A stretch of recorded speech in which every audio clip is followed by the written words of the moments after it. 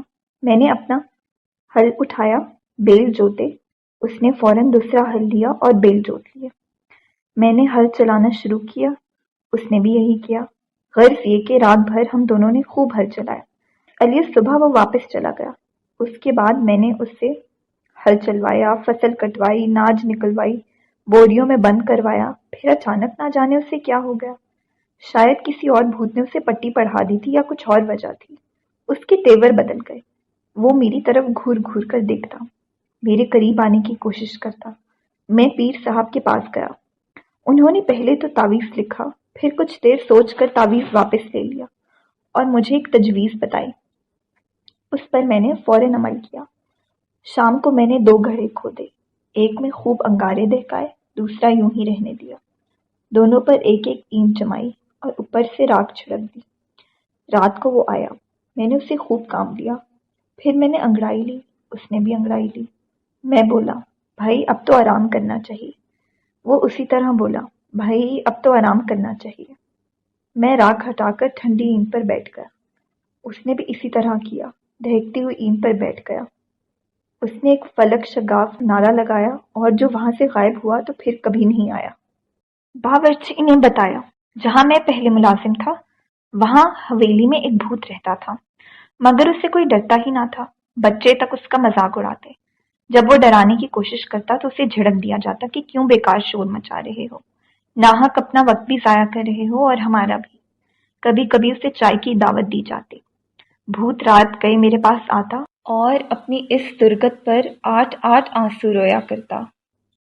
سب سے زیادہ غم اسے اس بات کا تھا کہ قاعدے کی روح سے اسے سب کو ڈرنا چاہیے تھا، اور یہ کہ بحیثیت ایک بھوت کے اسے نہایت ظالم اور سخت دل ہونا چاہیے تھا۔ اس نے کئی مرتبہ خودکشی کی کوشش بھی کی۔ آخر میں نے ایک روز سنا کہ بیچارہ کہیں شرم سے سمندر میں ڈوب کر مر گیا۔ ایک بھوت ہمارے چپراسی پر بھی تو سوار ہے، یہ فرضی بیمار ہے، رستم بولا۔ اس کا مرض فرضی ہے، اس لیے اس کا علاج بھی فرضی ہونا چاہیے۔ جب سب چلے جاتے ہیں تو یہ بالکل تندرست ہو جاتا ہے۔